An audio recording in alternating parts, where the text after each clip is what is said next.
Bonsoir madame, bonsoir mademoiselle, Je suis pas une poule, hein, c'est bon. bonsoir monsieur. Vous auriez pu être plus franc et faire comme dans les cours d'école, me traiter de pédé. Il doit y avoir des limites. La bravitude. La réalité dans le monde, c'est que... Putain, être américain, c'est la classe. Les Français ne les supportent plus et je les emmerde. D'un coup, vous dérapez dans la fureur. C'est vous qui êtes agressif, vous en rendez même pas compte tellement votre tête est pourrie. Qu'est-ce que j'entends? J'essaie de me contrôler, mais j'ai un tempérament plutôt vif. Je vous l'ai dit qu'il était violent. Calmez-vous, calmez-vous. Moi, je veux bien que les uns et les autres aient des idées à défendre. Le problème, c'est comment on le fait. Moi, je suis pas pressé. Voilà.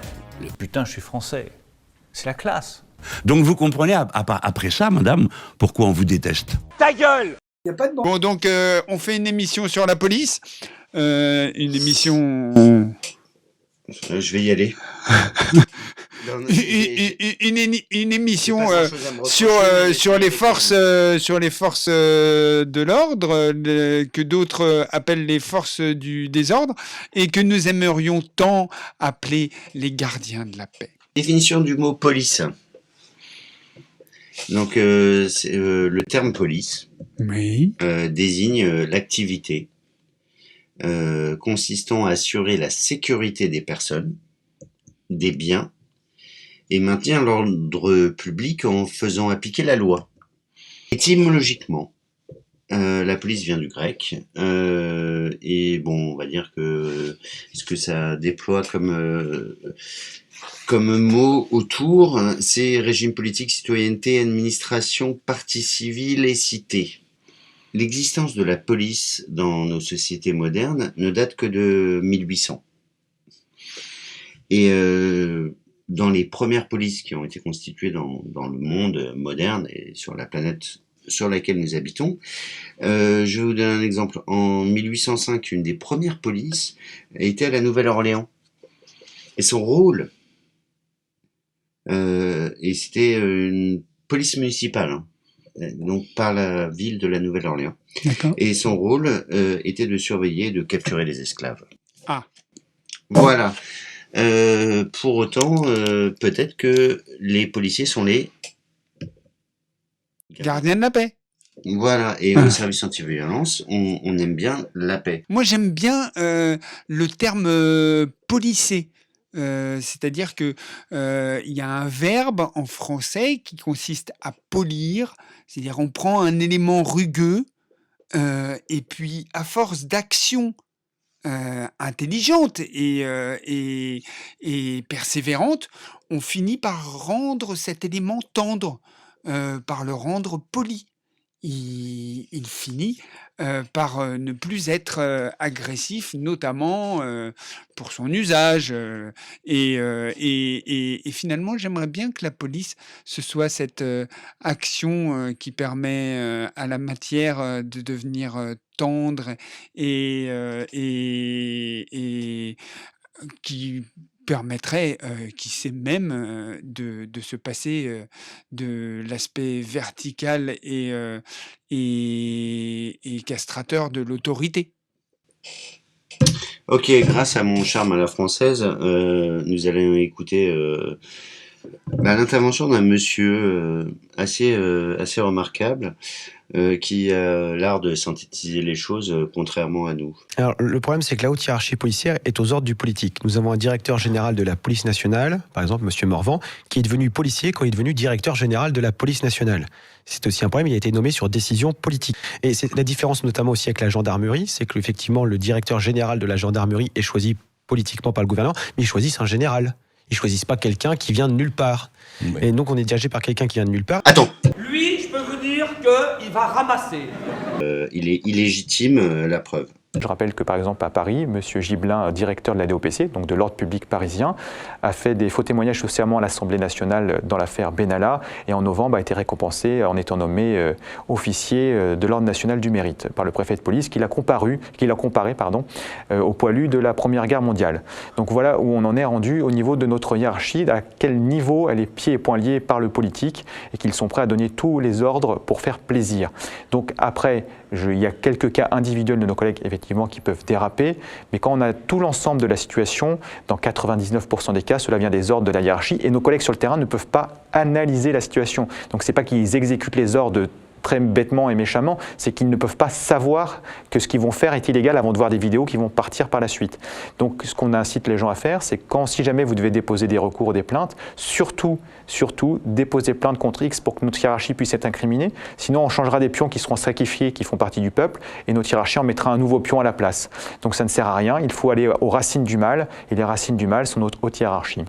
Oh putain. Lui, je peux vous dire qu'il va ramasser. Ah non mais franchement en ces temps de LBD ça fait pas de mal d'en avoir un qui vise. Hein. Mais d'ailleurs on n'a pas une vidéo à propos de la formation. Nos collègues ont, pour ceux qui ont un LBD, ont une formation de 3 tirs, enfin un tir tous les 5 ans. Tous les 3 ans de 3 balles. Donc tous les 3 ans, 5 balles de tirées. Et sur les 5 balles, il faut qu'il y en ait 3 qui touchent la cible dans le torse. Donc il y a un problème de formation.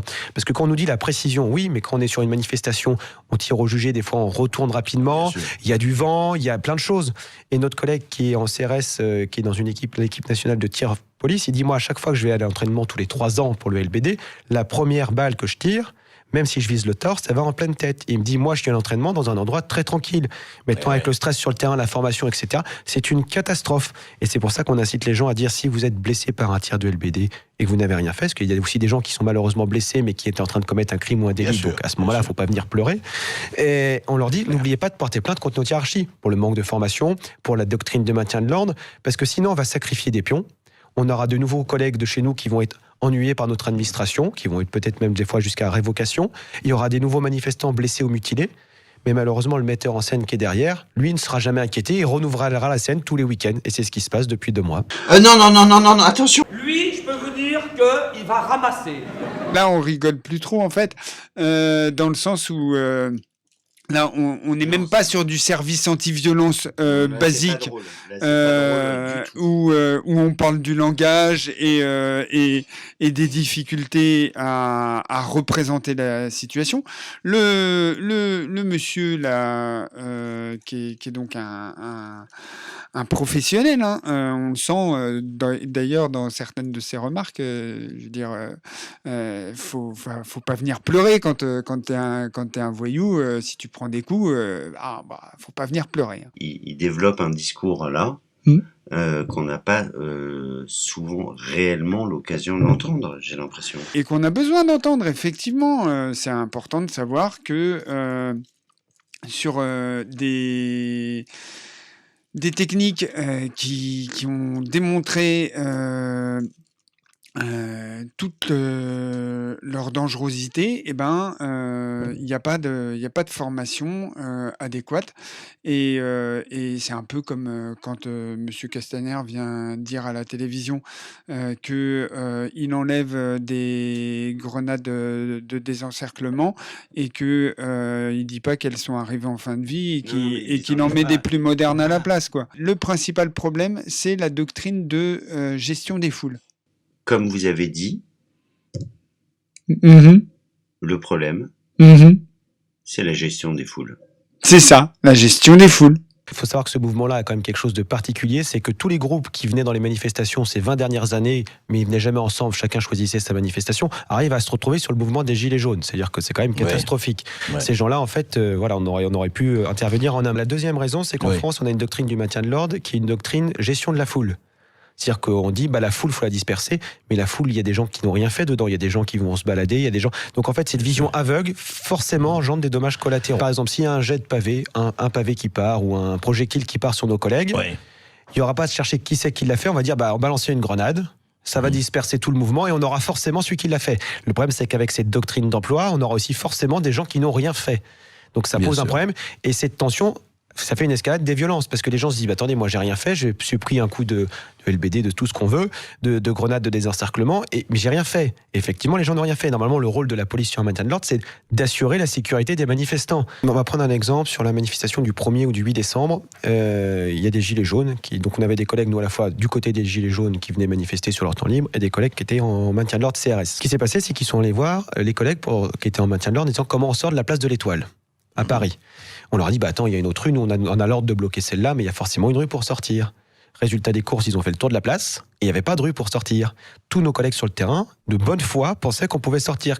C'est ce qu'on appelle une souricière et ça fait partie de la gestion des foules que de laisser un petit trou pour que la souricière puisse s'évacuer, parce que sinon, c'est ce qu'on appelle un piège et une nasse. Et là, c'est bien ce qui est dénoncé avec des informations de première main. Moi, dans tout ça, je vois effectivement des gens qui se retrouvent dans une spirale très difficile à gérer, très dommageable.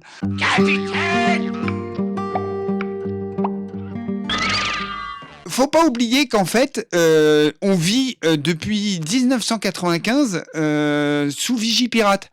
C'est-à-dire que ça fait maintenant un quart de siècle qu'on a des militaires dans nos rues. Non, stop. Non, là c'est sérieux, parce que, je me permets de vous interrompre. Vous avez l'outrecuidance d'affirmer que ça fait un quart de siècle qu'on est sous Vigipirate. Ça n'a pas toujours été Vigipirate écarlate, mais on n'est jamais sorti de ce décret qui permet la présence de militaires dans les gares, dans les points dits stratégiques, où autrefois il n'y avait que la police. Moi, j'ai le souvenir de Vigipirate Orange. C'est le tout doux. Ah oui, c'est un souvenir d'enfance. Oui. Mais non, monsieur Brume, en 95, vous aviez déjà dépassé le temps de ce temps de la puberté.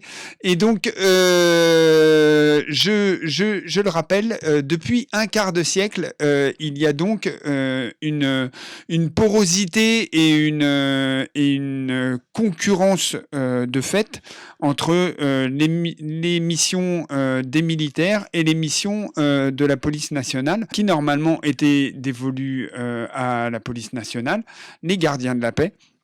Et depuis 25 ans de plan Vigipirate, il y a une course à l'échalote, une course à l'équipement, et on a aujourd'hui des forces de l'ordre qui, non contents d'avoir des LBD, des grenades et autres, se retrouvent avec un équipement complètement hors de proportion. Moi, je me souviens que quand je faisais les manifs de Vaquet, ça devait être en 89, les policiers, ils étaient en uniforme et on savait que ça commencerait à chauffer quand ils allaient chercher leur bouclier et qu'ils allaient chercher leur protection à mettre sur leur tibia et leur coude.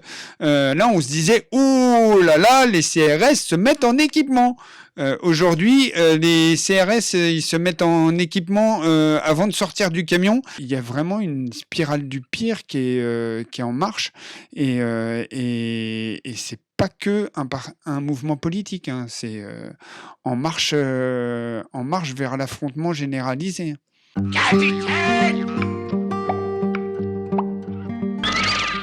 Il nous reste un extrait là de ce fameux syndicaliste Vigie. Les RG étaient intégrés étaient dans toute la société civile. Ils avaient des contacts dans les entreprises, dans les syndicats, dans les associations culturelles, associations sportives. Et ce qui fait qu'en connaissant tous les gens, un maillage territorial humain, c'est-à-dire les vrais gens, pas sur des gadgets technologiques sur lesquels a travaillé la DST ou à l'heure actuelle la DGSI, on aurait été informé de ce qui se passe, parce que les gilets jaunes ne sont pas sortis de nulle part. Ils vivaient pas dans une grotte au milieu d'une forêt. Donc ces gens-là, on leur a eu un contact de confiance. Que le renseignement, c'est de la confiance, en fait, voir ce qu'on peut apporter à ces personnes sur de la prévention, etc. Donc sur le mouvement des gilets jaunes, ces gens-là, on les aura rencontrés ailleurs que sur le mouvement des gilets jaunes en amont. Ils nous auraient dit, tiens, on va faire quelque chose dans le cadre des gilets jaunes. Et nous, par exemple, sur tel endroit, à tel rond-point, on voudrait bien voir des gendarmes ou des policiers parce qu'on voudrait sécuriser la circulation, ce qui aurait peut-être pu éviter certains accidents de la route. D'autres endroits, ils auraient pu nous dire, nous, par exemple, ça va nous énerver à tel endroit de voir des policiers et des gendarmes, donc on aurait pu avertir le préfet en disant, dans tel endroit, mettez nos collègues en réserve pour qu'ils puissent intervenir au cas où, mais n'aurait pas créé des tensions. Donc tout ça aurait pu être créé en amont. Et ça aurait fait de la prévention. Et même chose très importante, c'est qu'à l'heure actuelle, au déployer 90 000 policiers, parce qu'on ne sait pas où les gens vont aller, on mettrait moins de policiers, mais aux bons endroits. Et en fait, là, on est obligé de répondre à l'aveugle, ce qui épuise tout le monde. Les RG auraient pu nous sauver, au contraire de l'IGPN. Le monsieur a un avis sur l'IGPN dont on peut se faire l'écho, puisqu'il dit que depuis 2001, il y a un code éthique ratifié au nom de l'Union européenne dans lequel une police qui s'inspecte elle-même, c'est pas possible, c'est pas transparent, c'est pas bien. La police n'est pas légitime pour enquêter sur elle-même. Voilà. Et ça a été ratifié, il semble, en 2001, oui, effectivement, au niveau de l'Union européenne. Et il met l'accent sur le caractère préventif de l'action des renseignements généraux, quelque chose qui irait avec la définition de gardien de la paix. Mais nous sommes très attachés, chez nous en tous les cas à Vigipolice, au terme gardien de la paix. Et comme on voit comment sont gérées les manifestations gilets jaunes par notre hiérarchie, nous sommes plus utilisés comme une force répressive que comme une force de gardien de la paix. En France, nous sommes dans une gestion de la foule, ce qui fait des dommages forcément collatéraux, avec des gens qui vont devenir radicalisés de chaque côté, parce qu'il y aura plus de blessés, il y aura plus de gens qui disent « j'ai rien fait, je vais me venger la prochaine fois ». Du coup, ils vont violenter les forces de l'ordre. Les forces de l'ordre disent « attendez, ils m'ont violenté, je vais riposter la prochaine fois ». Donc on est dans une escalade de la violence voulu par la doctrine de maintien de l'ordre actuelle en France.